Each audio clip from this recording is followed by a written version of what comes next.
안녕하세요. 사연 속으로의 진행자 성우 이주환입니다. 오늘 소개해드릴 사연은 어머니 때문에 소중한 아내를 잃을 뻔했던 생각만 해도 아찔한 이야기입니다. 모쪼록 즐겁게 들어주시고 사연자님에 대한 응원과 의견을 마음 편히 댓글로 달아주시면 감사하겠습니다. 오늘의 사연 시작하겠습니다.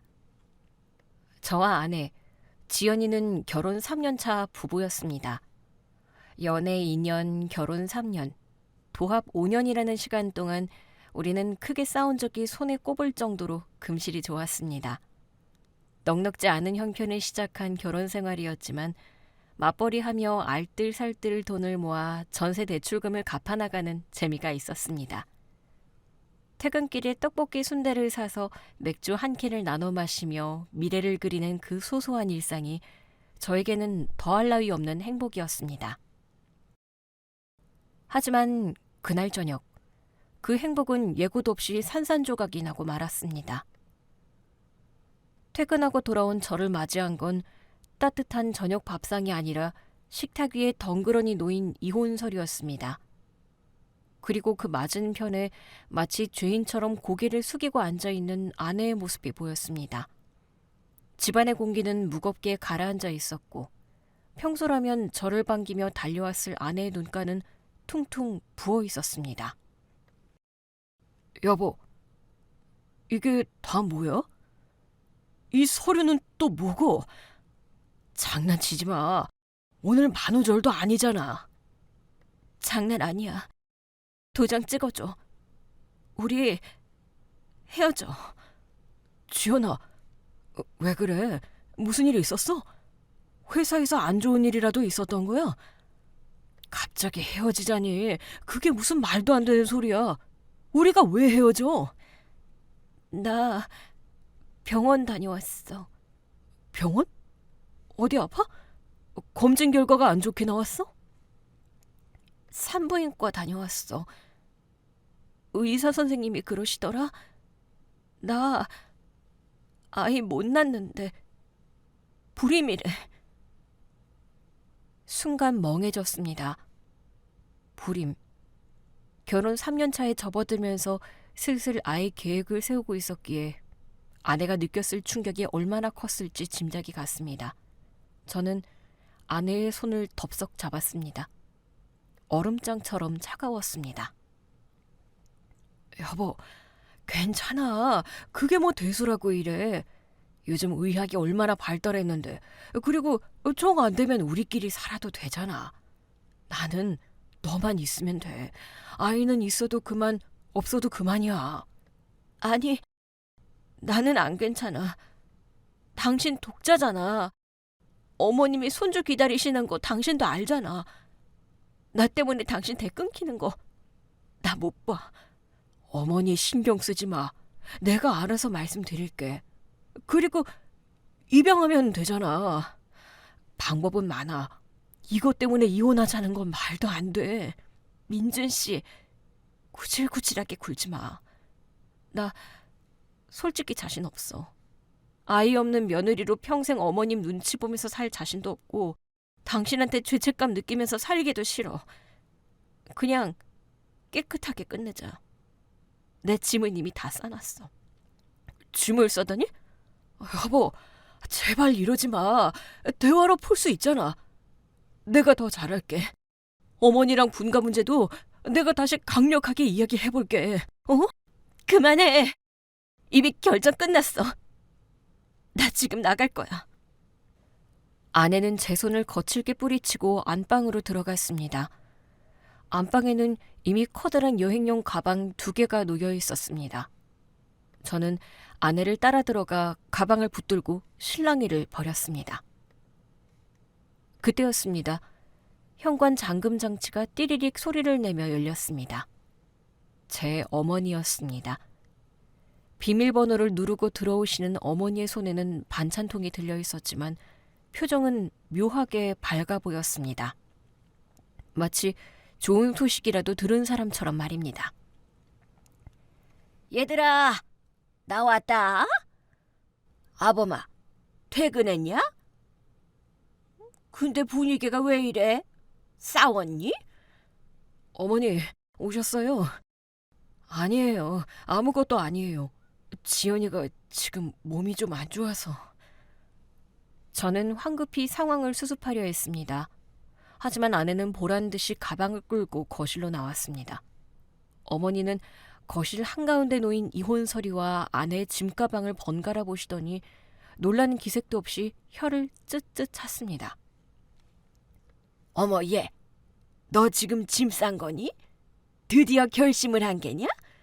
어머니, 그게 무슨 말씀이세요? 드디어라니요? 어머니, 저 나갑니다. 그래, 잘 생각했다. 너도 양심은 있구나. 병원에서 이야기 들었다. 네 몸이 성치 않다며? 어머니, 그걸 어떻게 하셨어요? 아까 며느리가 전화해서 울고불고 난리를 치더라. 아이를 못 낳는다고, 죄송해서 못 살겠다고. 그래서 내가 그랬다. 정 그렇다면 서로를 위해 놔주는 게 바르다고. 얘, 칠거지약이라는 말 알지? 옛말 틀린 거 하나 없다. 애 못 낳는 여자가 무슨 며느리 노릇을 하겠니? 내 아들 앞길 막지 말고 조용히 물러나는 게 너를 위해서도 좋은 거야. 어머니, 지금 지연이한테 무슨 말씀을 그렇게 하세요?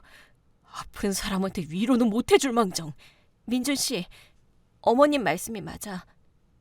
나 양심 찔려서 더는 못 살아. 당신도 어머님 말씀 들어. 나 갈게. 지연아, 가지 마. 내가 안 된다고 했잖아. 제가 아내를 붙잡으려는 순간 현관문이 다시 열렸습니다. 이번에는 처제인 지수였습니다. 처제는 언니가 걱정되었는지 헐레벌떡 뛰어 들어왔습니다. 처제의 얼굴은 눈물범벅이 되어 있었습니다. 언니 진짜 나가는 거야? 정말 이대로 끝낼 거야? 지수야, 너 왜 왔어? 오지 말라니까. 어떻게 알아? 언니가 지금 어떤 상태인데. 형부가 언니 좀 잡아줘요. 언니 지금 제정신 아니에요. 처제, 나도 잡고 싶어. 근데 지연이가 막무가내야. 처제가 좀 말려봐. 불임인 게 뭐 어때서 이래? 입양하면 되잖아. 저는 처제에게 매달리듯 말했습니다. 처제라면 아내를 설득할 수 있을 것 같았습니다. 그런데 처제의 반응이 이상했습니다. 처제는 저를 보며 무언가 말을 하려다 말고 제 뒤에 서 있는 어머니를 힐끔 쳐다보았습니다. 어머니는 팔짱을 낀 채 처제를 무서운 눈으로 노려보고 계셨습니다. 사돈 처녀 왔수? 언니가 양심 선언하고 나간다는데 왜 초를 쳐? 자매가 쌍으로 내 아들 발목 잡을 셈이야? 가만히 있어. 끼어들지 말고. 어머니의 그 서늘한 한마디에 처제는 사시나무 떨듯 몸을 떨기 시작했습니다. 마치 공포에 질린 사람 같았습니다.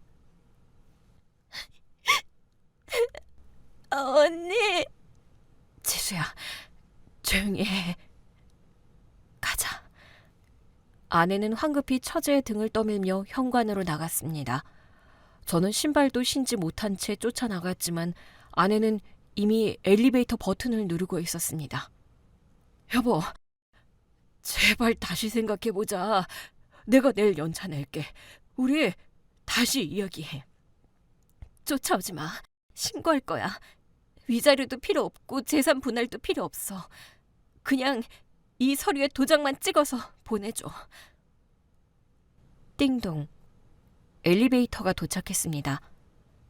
아내는 처제의 손을 잡고 도망치듯 엘리베이터에 탔습니다.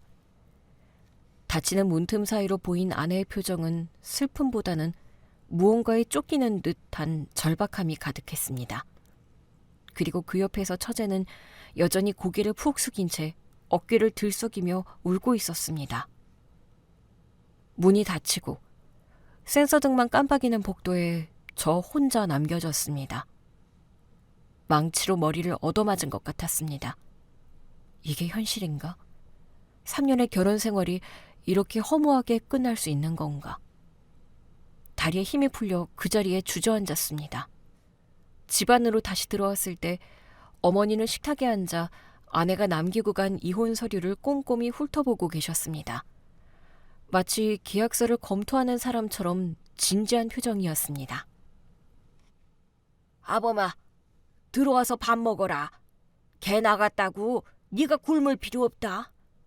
어머니는 지금 밥이 넘어가세요? 며느리가 나갔는데? 어머니가 아까 그렇게 말씀하셔서 지연이가 더 상처받고 나간 거잖아요. 저는 울분을 토했습니다. 하지만 어머니는 눈 하나 깜짝하지 않으셨습니다.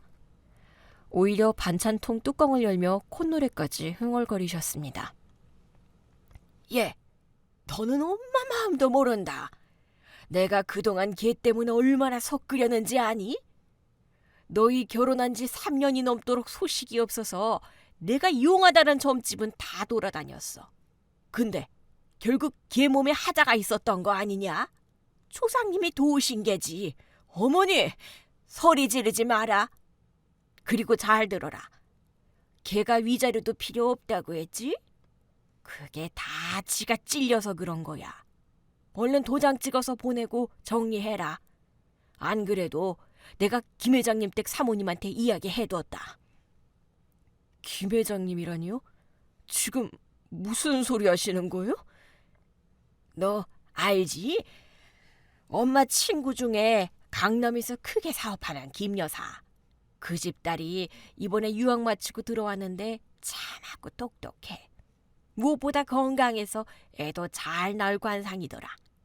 네가 이혼 정리되는 대로 바로 선자리 마련해주마. 어머니, 제정신이세요? 아내가 집 나간 지 10분도 안 됐어요. 근데 무슨 선자리예요? 저 지연이 절대 포기 못해요. 다시 데려올 거예요. 어머니는 젓가락을 탁 내려놓으시며 정색하셨습니다. 이 멍청한 놈아, 정신 차려. 걔는 널 버리고 간 거야. 애 못 낳는 게 자랑이니? 네가 뭐가 부족해서 그런 하자 있는 애한테 매달려? 너희 아버지 회사 지금 어려운 거 알지? 이번에 김 회장님 댁이랑 사돈 맺으면 우리 집안 다시 일어설 수 있어. 넌 사랑 타령이나 할 때가 아니야. 어머니의 눈빛에는 광기 어린 탐욕이 서려 있었습니다. 저는 그 순간 어머니가 낯설게 느껴졌습니다. 아들의 이혼을 슬퍼하기는커녕 오히려 기다렸다는 듯이 새로운 혼처를, 그것도 돈 많은 집안을 들먹이는 어머니의 모습에 소름이 돋았습니다. 그날 밤 저는 뜬 눈으로 밤을 지새웠습니다. 텅 빈 안방 침대에 누워 아내의 베개를 끌어안았습니다. 아내의 냄새가 희미하게 남아있었습니다. 아무리 생각해도 이해할 수 없었습니다. 불임이라는 이유 하나만으로 그토록 사랑했던 저를 헌신짝처럼 버리고 나갈 사람이 아니었습니다. 아내가 집을 나간 뒤 제 시간은 멈춰버렸습니다. 출근은 하고 있었지만 껍데기뿐이었고, 퇴근하면 불 꺼진 집안에 웅크리고 앉아 소주병만 비웠습니다. 아내에게 수백 번 전화를 걸어봤지만 돌아오는 건 없는 번호라는 기계적인 안내음뿐이었습니다. 처제에게도 연락해보았지만 처제 역시 전화를 받지 않았습니다. 마치 세상에서 증발해버린 사람들처럼 처가 식구들은 철저하게 저를 차단했습니다. 그런 제 속이 타들어가는 줄도 모르고, 아니 어쩌면 알면서도 모른 척하는 것인지 제 어머니는 아내가 떠난 지 정확히 3일 만에 다시 집으로 쳐들어오셨습니다. 비밀번호를 누르고 당당하게 들어오신 어머니의 손에는 이번에도 반찬통이 들려 있었지만 그보다 더 눈에 띄는 건 명품 가방에서 꺼낸 두툼한 서류 봉투였습니다. 아범아, 꼴이 이게 뭐냐? 술 좀 그만 마셔라. 나간 년이 돌아오기라도 한다더냐? 집안 냄새 나서 원. 어머니, 제발 좀 가세요. 저 혼자 있고 싶어요. 저는 소파에 누운 채 쳐다보지도 않고 대답했습니다. 하지만 어머니는 아랑곳하지 않고 거실 커튼을 확 젖히며 환기를 시켰습니다. 쏟아지는 햇살이 저에게는 고문처럼 느껴졌습니다. 어머니는 식탁 위에 서류 봉투를 탁 내려놓으셨습니다. 일어나서 이것 좀 봐라. 김 회장님 댁 딸 사진이다. 실물이 훨씬 낫더라. 학벌도 좋고 무엇보다 집안이 빵빵해. 네 아버지 회사 자금줄 막힌 거 알지? 이 결혼만 성사되면 김 회장님이 무이자 대출에 투자까지 해주신단다. 어머니! 저는 참다 못해 벌떡 일어나 소리쳤습니다. 사람이 어떻게 그러세요? 지연이 나간 지 일주일도 안 됐어요. 아직 법적으로 정리도 안 끝났다고요. 근데 무슨 선을 봐요? 이놈이 어디서 눈을 두부라려? 이게 다 너 위해서 하는 소리다. 너 그년이랑 살면서 뭐 남은 거 있어? 빚 갚느라 허덕였지 애도 못 낳지. 근데 이 아가씨는 다르다니까. 네 인생 벽에 해주려고 애미가 굽신거려가며 받아온 자리야. 필요 없어요. 제 인생이 펴지든 구겨지든 제가 알아서 해요. 아버지 회사요? 그거 핑계대지 마세요. 언제는 잘 나간다면서요. 왜 갑자기 망한다고 난리세요? 너 진짜 모르는구나. 네 아버지가 말을 안 해서 그렇지. 지금 부도 직전이야. 당장 다음 달 어음 막을 돈도 없어. 네가 이 결혼 안 하면 우리 식구 다 길바닥에 나 앉아야 해. 차라리 길바닥에 나 앉을게요. 저 지연이 찾을 거예요. 찾아서 다시 시작할 거예요. 그러니까 이 사진 치우세요. 저는 식탁 위의 사진을 바닥으로 쓸어버렸습니다. 어머니의 얼굴이 불그락 푸르락해졌습니다. 독한 놈, 네가 정령애미 죽는 꼴을 봐야 정신을 차리겠구나. 그래, 어디 해봐라. 그년이 너 받아주나. 불임이라 쫓겨난 년이 무슨 낯짝으로 돌아와. 내가 장담하는데 걔는 이미 딴 남자 생겨서 도망간 걸 수도 있어. 어머니, 말 함부로 하지 마세요. 지연이 그런 여자 아니에요. 하! 두고 봐라. 내 말이 틀린가. 아무튼 난 경고했다. 이번 주말에 김 회장님 댁이랑 식사 자리 잡아놨으니까 잔말 말고 나와.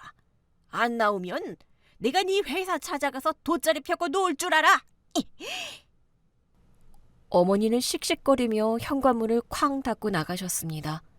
바닥에 흩어진 낯선 여자의 사진 위로 제 눈물이 떨어졌습니다. 그렇게 지옥 같은 일주일이 더 지났습니다. 저는 억지로 출근을 했습니다. 회사에 나가서 일을 하는 둥 마는 둥 멍하니 모니터만 바라보고 있었습니다. 동료들이 걱정스레 말을 걸었지만 제 귀에는 아무것도 들리지 않았습니다. 점심시간이 지날 무렵이었습니다. 회사 로비 안내 데스크에서 내선 전화가 걸려왔습니다. 대리님, 로비에 어떤 여자분이 찾아오셨는데요. 대리님 처제 되신다고. 뭐? 처제? 지금 바로 내려갈게.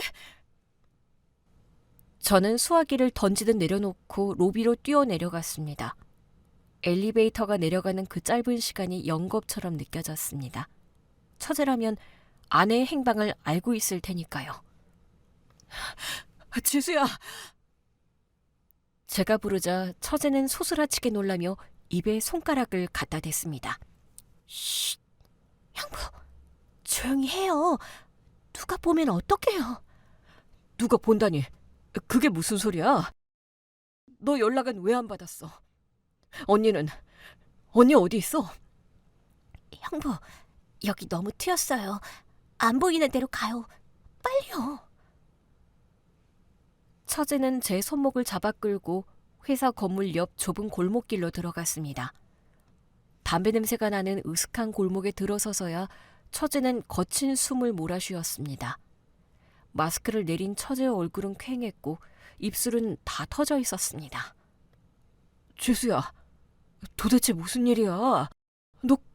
꼴이 왜 이래? 그리고 언니는 잘 있는 거지? 형부, 언니 좀 살려주세요. 살려달라니? 그게 무슨 말이야? 언니한테 무슨 일 생겼어? 형부, 언니 불임 아니에요.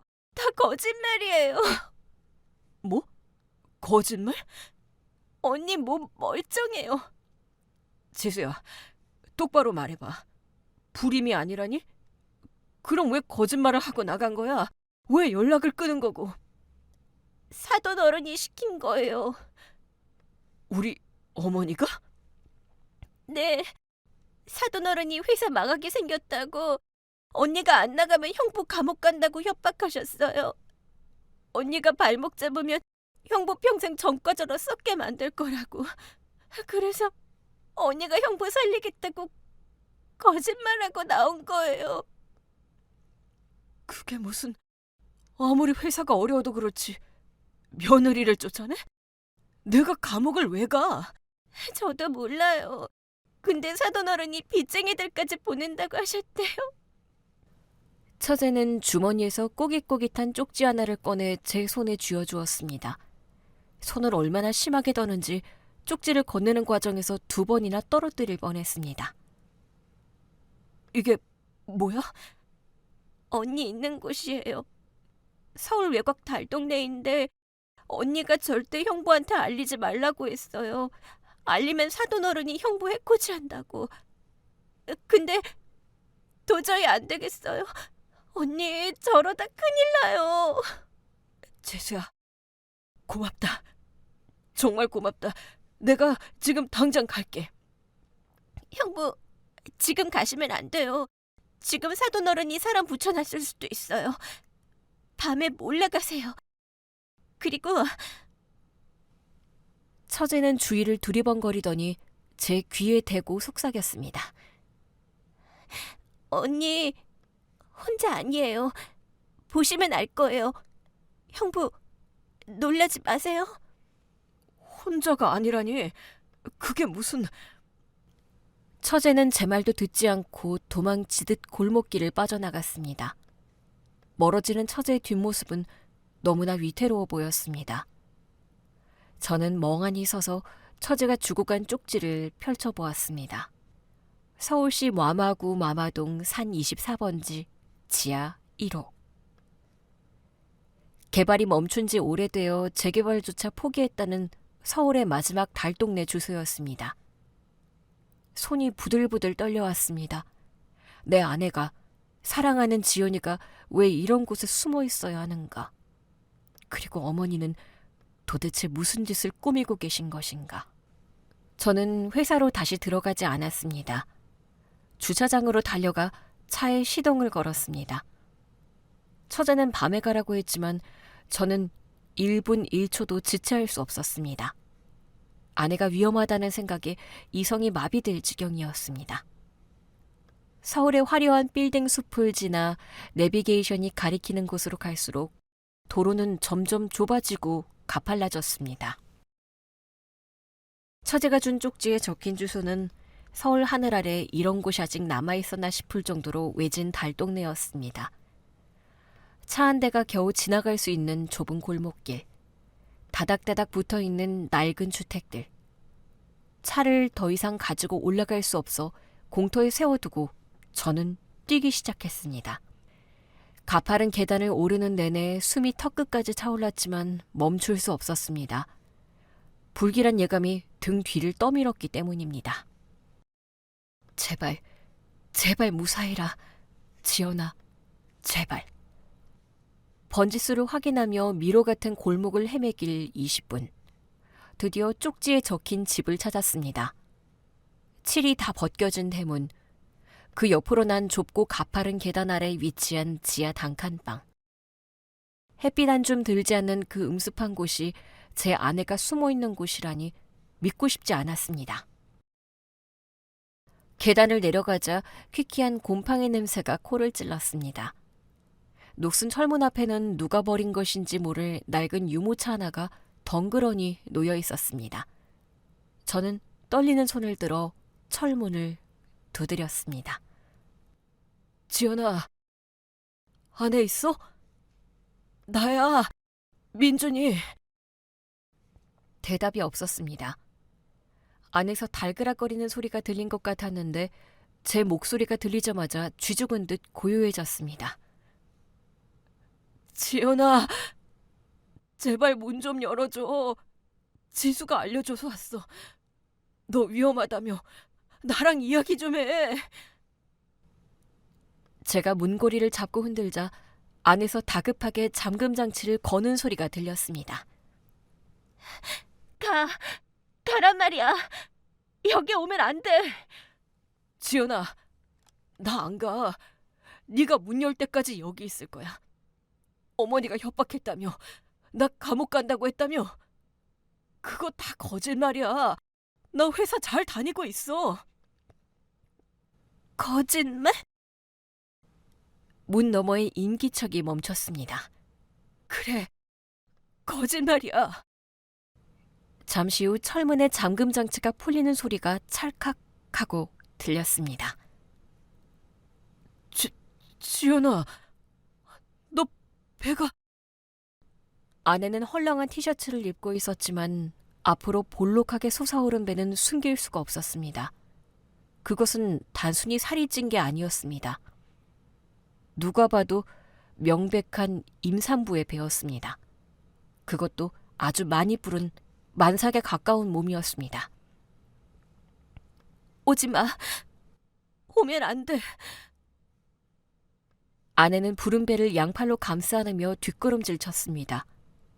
얼굴은 반쪽이 되어 있었고 손과 발은 퉁퉁 부어 있었습니다.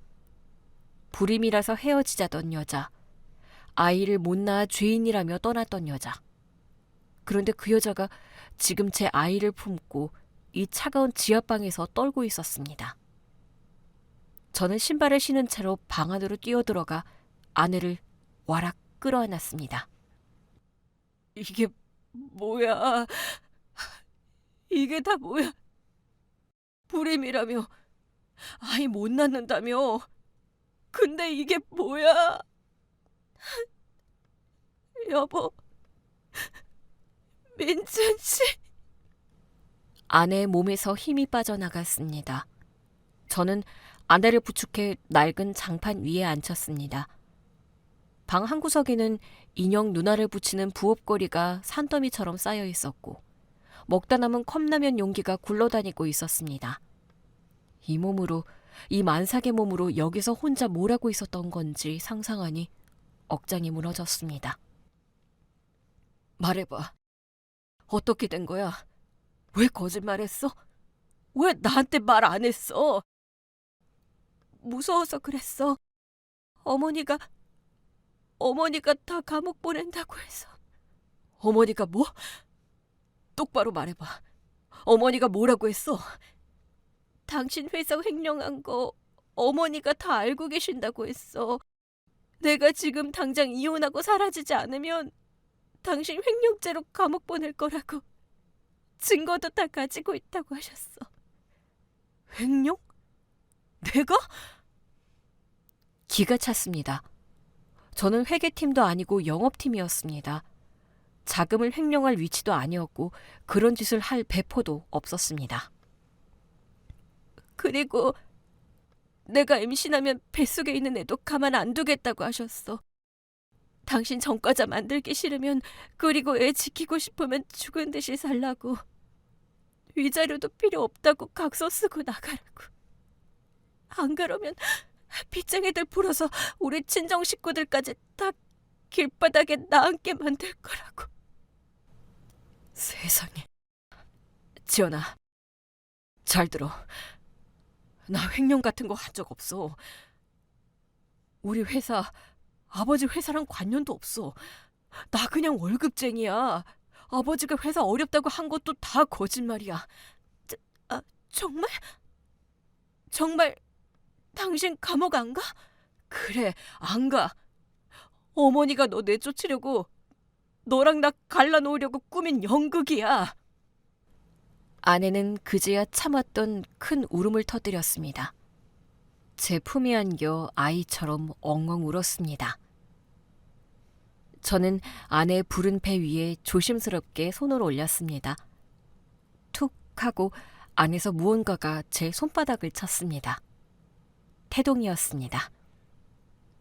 아기, 살아있네. 우리 아기. 아들이래. 그때 아내의 휴대전화가 울렸습니다. 액정에 뜬 이름은 지수, 처제였습니다. 여보세요? 지수야? 언니, 형부 만났어? 형부 갔지?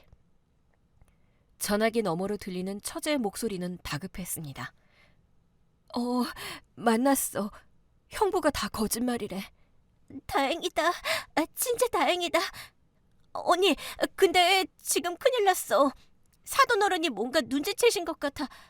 아까 내 방 뒤지시더니 언니 주소 적힌 택배 송장 찾으셨나 봐. 지금 그쪽으로 사람 보낸다고 통하는 거 들었어. 뭐라고? 제가 전화기를 빼서 들었습니다. 처제, 나야. 어머니가 여기로 온다고? 형부, 빨리 피해요. 알았어, 처제. 고마워. 지금 당장 나갈게. 지연아, 가자. 여기 있으면 안 돼. 어디로? 갈 데가 없잖아. 우리 집 가면 어머니가 또 찾아오실 텐데. 본가로 갈 거야. 뭐? 거긴 왜? 무서워. 싫어. 피한다고 해결될 일이 아니야. 가서 끝장을 봐야 해. 좁은 계단을 올라와 차에 타자마자 시동을 걸었습니다. 어둠이 내려앉은 달동네를 빠져나가는 동안 저는 백미러로 뒤를 계속 확인했습니다.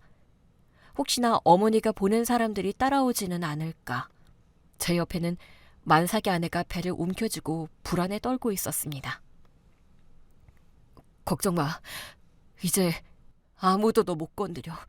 내가 목숨 걸고 막을 거야. 저는 아내의 손을 꽉 잡았습니다. 그리고 엑셀을 밟았습니다. 목적지는 본가. 저를 낳아준 어머니가 계신 곳이자 이제는 제 처자식을 위협하는 가장 큰 적이 살고 있는 소굴이었습니다. 지금 이 순간부터 그녀는 제 어머니가 아니었습니다. 내 행복을 파괴하고 내 아내와 아이를 죽이려 한 범죄자일 뿐이었습니다. 저는 그 범죄자를 단죄하기 위해 제 인생에서 가장 잔인한 싸움을 시작하러 가는 길이었습니다. 본가 아파트 주차장에 도착했습니다.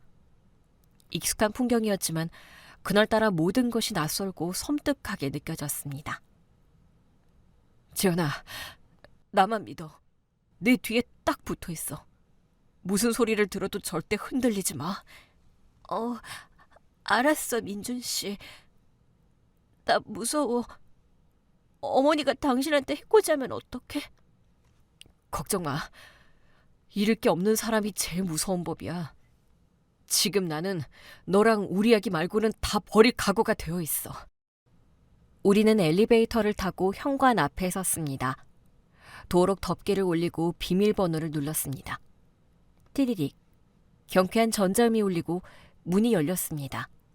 그 소리가 마치 전쟁의 서막을 알리는 신호탄처럼 들렸습니다. 거실로 들어서자 환하게 켜진 조명 아래서 어머니의 웃음소리가 들려왔습니다. 어머니는 소파에 앉아 과일을 깎으며 누군가와 통화 중이었습니다. 목소리가 어찌나 간드러지고 높은지 현관에 들어선 저희의 인기척조차 느끼지 못하신 듯했습니다.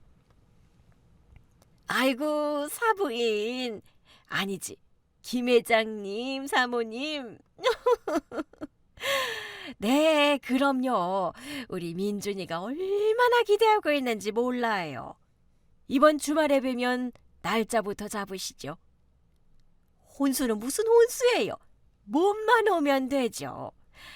우리 민준이 그 불임 며느리 내보내고 나서 아주 속이 시원해 죽겠답니다. 새 출발할 생각에 잠도 못 자요. 저는 그 자리에 얼어붙었습니다. 민준이가 기대하고 있다고요? 속이 시원해 죽겠다고요?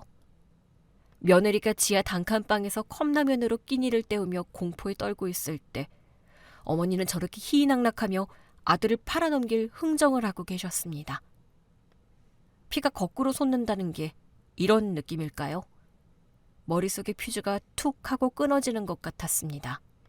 저는 신발을 신은 채로 거실로 성큼성큼 걸어 들어갔습니다. 어머니! 제 고함 소리에 어머니가 소스라치게 놀라며 전화기를 떨어뜨릴 뻔했습니다. 어머, 깜짝이야! 야, 너는 기척도 없이? 아니, 너 왜 신발을 신고 들어와? 미쳤니? 어머니는 인상을 찌푸리며 저를 쳐다보다가 제 뒤에 서 있는 누군가를 발견하고는 눈이 동그랗게 커졌습니다. 만삭의 배를 하고 제 등 뒤에 숨어있는 지연이. 죽은 듯이 숨어 살라고 내쫓았던 며느리가 제 발로, 그것도 아들과 함께 나타난 것입니다. 네가 여길 어떻게? 어머니의 얼굴이 순식간에 사색이 되었습니다. 통화 중이던 전화기 너머로 김 회장 사모님의 목소리가 들려왔습니다. 여보세요? 박 여사님? 무슨 일이에요? 누구 왔어요? 어머니는 황급히 전화기를 귀에 가져다 댔습니다. 사모님, 죄송해요. 택배가 와서요. 제가 나중에 다시 줘요, 그 전화기. 저는 어머니의 손에서 스마트폰을 거칠게 낚아챘습니다.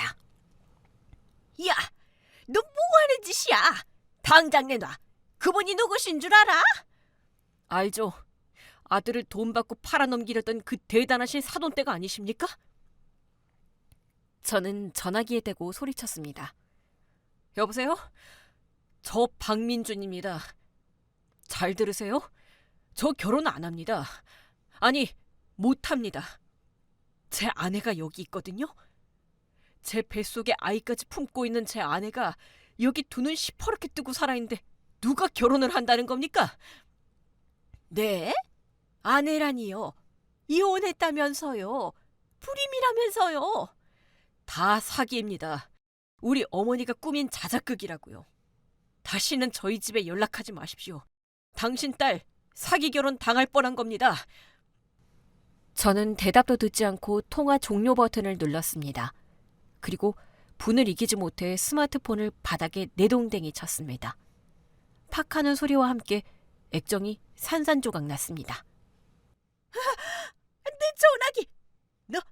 너희 미친놈아! 지금 무슨 짓을 한 거야? 다 된 밥에 재를 뿌려도 유분수지? 어머니는 깨진 전화기를 보며 발을 동동 구르셨습니다. 며느리가 돌아온 충격보다 재혼 자리가 날아간 것이 더 분통 터지시는 모양이었습니다. 어머니는 도끼 어린 눈으로 저와 아내를 노려보셨습니다. 그래, 결국 저걸 달고 들어왔냐? 내가 그렇게 경고했는데 기어이 네 인생을 구정물통에 처박아? 구정물통이요? 제 인생 구정물통에 처박은 건 지연이가 아니라 어머니예요. 뭐? 어떻게 그러실 수가 있어요? 회사가 망한다고요? 제가 횡령을 해서 감옥에 간다고요? 어떻게 자식 인생을 담보로 그런 끔찍한 거짓말을 하세요? 며느리가 임신한 거 뻔히 알면서 뱃속에 손주가 있는 거 알면서 어떻게 그 추운 지하방으로 내쫓을 수가 있냐고요? 제가 울분을 토해내자 어머니는 잠시 멈칫하셨습니다. 하지만 사과는커녕 더 뻔뻔하게 고개를 쳐들었습니다. 그래서 그게 뭐 어때서? 다 널 위해서였다. 너 그 거지 같은 집구석 딸년이랑 살면서 평생 빚 갚으며 살래? 내가 김 회장님이랑 사돈 맺으면 네 아버지 회사도 살리고 너도 사장 소리 들으며 살게 해주려고 한 거야. 그깟 돈 때문에 핏줄을 버려요? 핏줄? 어머니는 코웃음을 치며 제 등 뒤에 숨어 떨고 있는 지연이를 손가락질했습니다. 야, 똑바로 말해봐. 그 뱃속에 든 거 진짜 내 아들 씨 맞니? 순간 제 귀를 의심했습니다. 어머니, 어머님, 어떻게 그런 말씀을...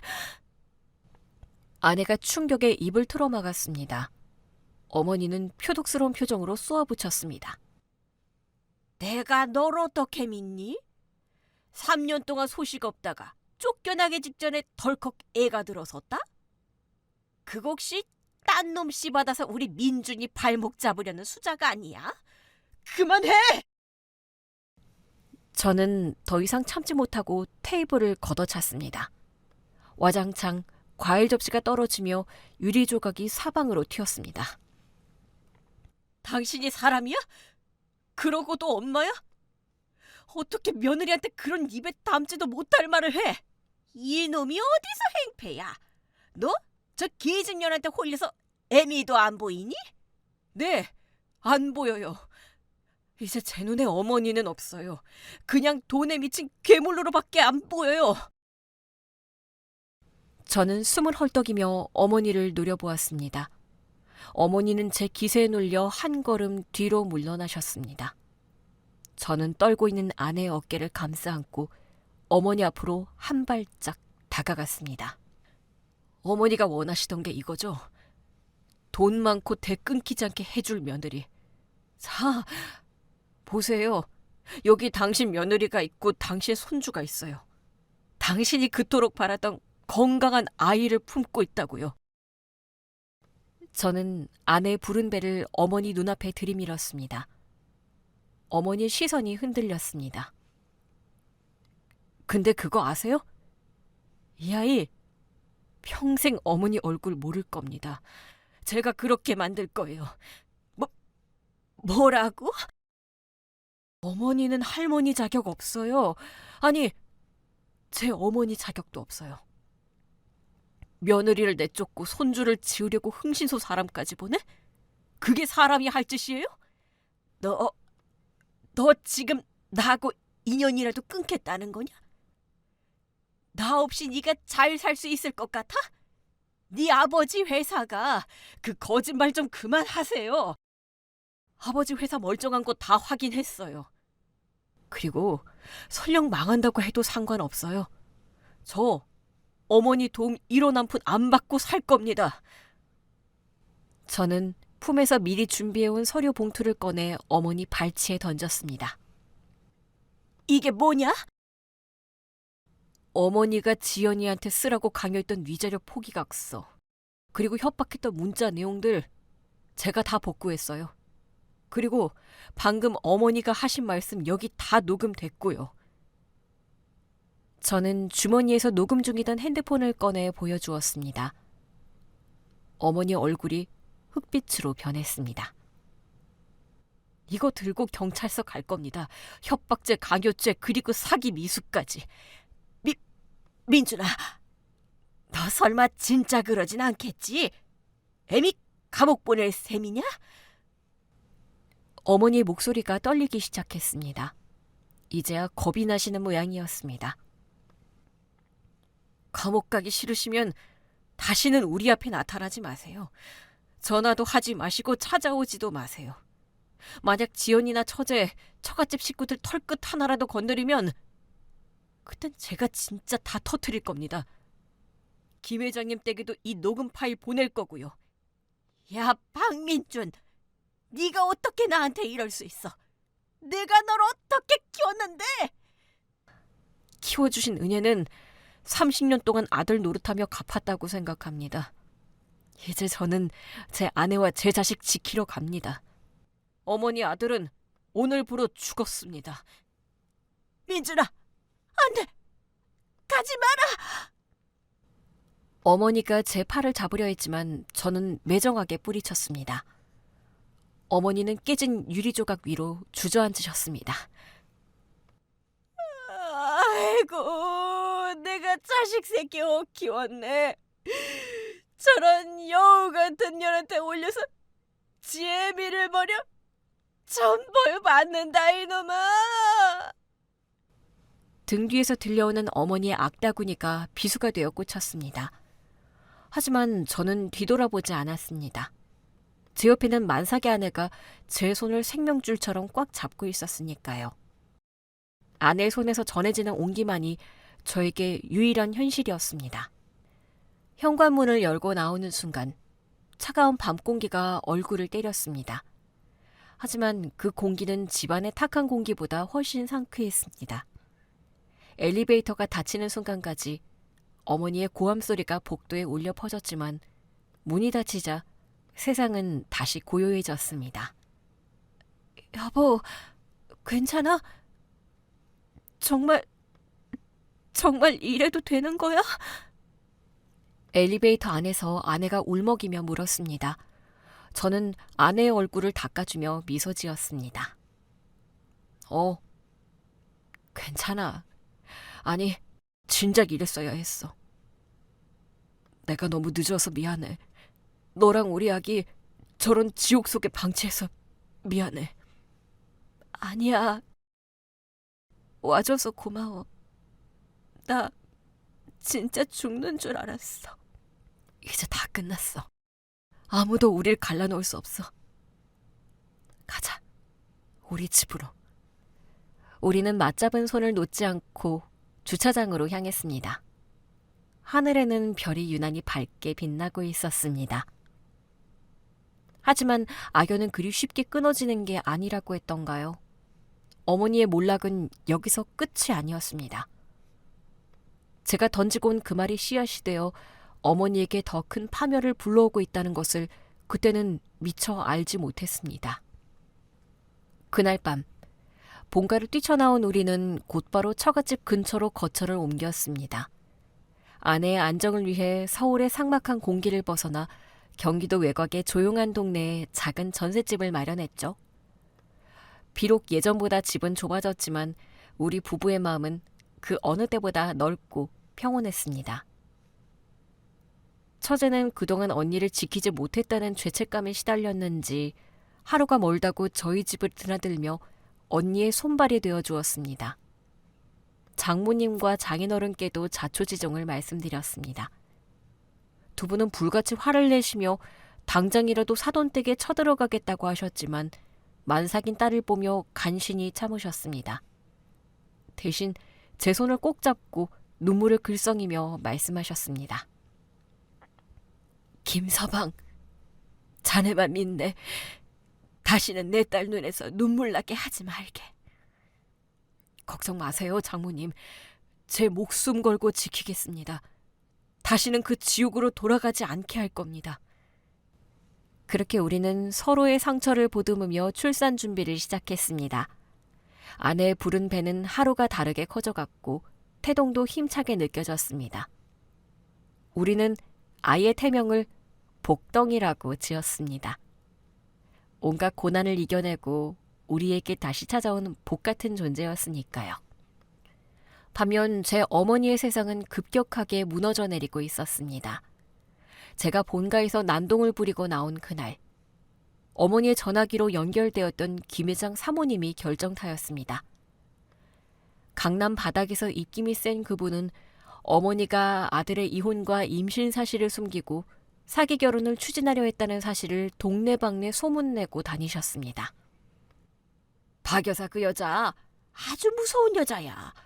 며느리 뱃속에 손주가 있는데도 내쫓고 우리 집이랑 사돈 맺으려 했대. 인간이 아니야, 인간이. 소문은 발없는 말이 되어 천리를 갔습니다. 어머니가 목숨처럼 여기던 사모님 모임, 골프 모임, 심지어 다니시던 절에서조차 어머니는 왕따가 되었습니다. 사람들은 어머니를 보면 수근거렸고 밥 한 번 같이 먹자는 사람이 없었습니다. 아버지는 이 모든 사실을 뒤늦게 알고 격노하셨고 어머니와 각방을 쓰시며 대화조차 섞지 않으셨습니다. 어머니가 그토록 지키고 싶어 했던 체면과 위신은 바닥으로 곤두박질 쳤습니다. 그러던 어느 날, 제 휴대전화로 낯선 번호의 문자가 왔습니다. 어머니였습니다. 제가 번호를 차단하자 다른 사람의 전화로 문자를 보낸 것이었습니다. 민준아, 애미다. 소문 들었다. 곧 애 낳는다며? 그래도 핏줄인데 내가 가서 봐줘야지 않겠니? 산후조리원 비싼 데로 예약해 줄 테니 연락해라. 네 처가 식구들 형편 뻔한데 거기서 뭘 하겠니? 문자를 보는 순간 헛웃음이 나왔습니다. 끝까지 반성은 없었습니다. 여전히 돈으로 해결하려 하고 처가를 무시하는 그 태도에 남은 정마저 떨어져 나갔습니다. 저는 답장하지 않았습니다. 대신 변호사를 통해 접근금지 가처분 신청서를 내용 증명으로 보냈습니다. 아내와 아이 근처 반경 100m 이내 접근 시 경찰에 신고하겠다는 강력한 경고였습니다. 그리고 마침내 벚꽃이 흩날리던 4월의 어느 날, 아내에게 진통이 시작되었습니다. 여보, 배가 너무 아파. 지연아, 참아. 숨 쉬어. 금방 병원 갈게. 저는 아내를 안고 병원으로 달렸습니다. 분만실 앞에서 기다리는 그 시간이 제 인생에서 가장 길게 느껴졌습니다. 안에서 아내의 비명소리가 들릴 때마다 제 심장이 찢어지는 것 같았습니다. 지연아, 조금만 힘내. 제발. 몇 시간의 사투 끝에 우렁찬 울음소리가 분만실을 가득 채웠습니다. 축하드립니다. 아주 건강한 왕자님이에요. 탯줄을 자르는 제 손이 덜덜 떨렸습니다. 피덩이 같은 아이를 받아 안는 순간 뜨거운 눈물이 볼을 타고 흘러내렸습니다. 아내는 땀에 젖은 채 저를 보고 희미하게 웃었습니다. 여보, 우리 아기 봤어? 봤어. 너무 예뻐. 당신 닮았어. 정말 고생했어, 지연아. 우리는 아이를 사이에 두고 서로를 끌어안고 울었습니다. 불임이라며 쫓겨났던 며느리가 지하 단칸방에서 컵라면을 먹으며 지켜낸 생명이 이렇게 세상의 빛을 보게 된 것입니다. 이 아이는 단순한 자식이 아니라 우리 부부가 악마 같은 시련과 싸워 이겨낸 승리의 증거였습니다. 소식은 어떻게 알았는지 아이가 태어난 지 일주일쯤 지났을 때 병원으로 불청객이 찾아왔습니다. 어머니였습니다. 하지만 어머니는 병실 근처에는 오지도 못했습니다. 제가 미리 병원 보안팀과 간호사들에게 신신당부해두었기 때문입니다. 보호자님, 로비에 할머니 한 분이 오셔서 아기 좀 보자고 난리를 피우시는데요. 경찰 부를까요? 네, 쫓아내주세요. 저희는 할머니 없습니다. 저는 창가로 가서 로비를 내려다보았습니다. 병원 입구에서 경비원들에게 제지당해 쫓겨나는 어머니의 모습이 보였습니다. 한때는 꼿꼿하고 당당했던 어머니의 어깨가 눈에 띄게 굽어 있었습니다. 손에는 무언가 보따리를 들고 계셨지만 그것을 전해줄 곳은 어디에도 없었습니다. 이거 내 손주 줄 건데 한 번만 보게 해줘. 내가 할미다 이것들아. 어머니의 절규가 들려왔지만 저는 커튼을 쳐버렸습니다. 잔인하다고 해도 어쩔 수 없었습니다. 한 번 문을 열어주면 어머니는 또다시 돈을 앞세워 우리 삶을 흔들고 지배하려 할 테니까요. 썩은 살은 도려내야 새 살이 돋는 법입니다. 그날 저녁, 저는 곤히 잠든 아기와 아내를 바라보며 다짐했습니다. 이 아이에게는 절대로 조건부 사랑을 가르치지 않겠노라고. 돈이 있어야, 공부를 잘해야, 내 마음에 들어야 사랑해주는 그런 비틀린 사랑은 제 대에서 끝내겠노라고 말입니다. 시간이 흘러 어느덧 복덩이가 돌을 맞이했습니다. 우리는 호텔 대신 집에서 조촐하게 돌잔치를 열었습니다. 장인어른, 장모님, 처제, 그리고 제 친한 친구 몇 명만 모인 소박한 자리였습니다. 형부, 복덩이가 돌잡이로 판사봉 잡았어요. 어머, 진짜네? 우리 아들 씩씩하게 크겠네. 집안은 웃음소리로 가득 찼습니다. 행복이란 게 거창한 게 아니었습니다. 사랑하는 사람들과 맛있는 음식을 먹고 서로의 눈을 바라보며 웃을 수 있는 것. 그것이 진짜 행복이었습니다. 들리는 소문에 의하면 어머니는 지금 혼자 지내신다고 합니다. 아버지는 지방 공장으로 내려가셔서 별거 중이시고 친구들도 다 끊겨 하루 종일 TV만 보며 지내신답니다. 가끔 동네 놀이터에 나가 남의 집 손주들을 멍하니 쳐다보다가 아이고 내 팔자야 하며 우신다는 이야기를 전해 들었습니다. 하지만 저는 동정하지 않습니다. 그 고독과 외로움은 어머니가 스스로 선택한 탐욕의 대가니까요. 핏줄이라는 이유만으로 모든 죄가 용서된다면 이 세상에 상처받은 며느리들과 자식들의 눈물은 누가 닦아주겠습니까? 자, 우리 가족 사진 찍자. 지훈아, 복동이 여기 봐. 여보, 활짝 웃어. 하나, 둘, 셋. 찰칵. 카메라 플래시가 터지는 순간 저는 렌즈 너머로 우리의 밝은 미래를 보았습니다. 비록 할머니 없는 손주로 키우게 되었지만 우리 아이는 그 빈자리가 느껴지지 않을 만큼 넘치는 사랑 속에 자랄 것입니다. 가족은 핏줄로 맺어지는 게 아니라 사랑과 믿음으로 지켜내는 것이라는 걸 저는 뼈저리게 배웠으니까요. 지금 이 순간에도 어딘가에서 고부 갈등으로 혹은 가족이라는 이름으로 고통받고 계신 분들이 있다면 말씀드리고 싶습니다. 아닌 건 아닌 겁니다. 당신의 행복을 파괴하는 사람은 가족이 아닙니다.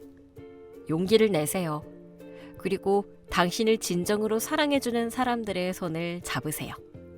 저처럼 말입니다. 제 이야기는 여기까지입니다. 긴 이야기 들어주셔서 감사합니다. 오늘 준비한 사연은 여기까지입니다. 재미있게 들으셨다면 구독과 좋아요, 알림 설정까지 눌러주세요. 지금 어디서 듣고 계세요? 여기는 서울이고요. 다음 사연으로 다시 찾아뵙겠습니다. 청취자 여러분, 오늘도 행복하세요.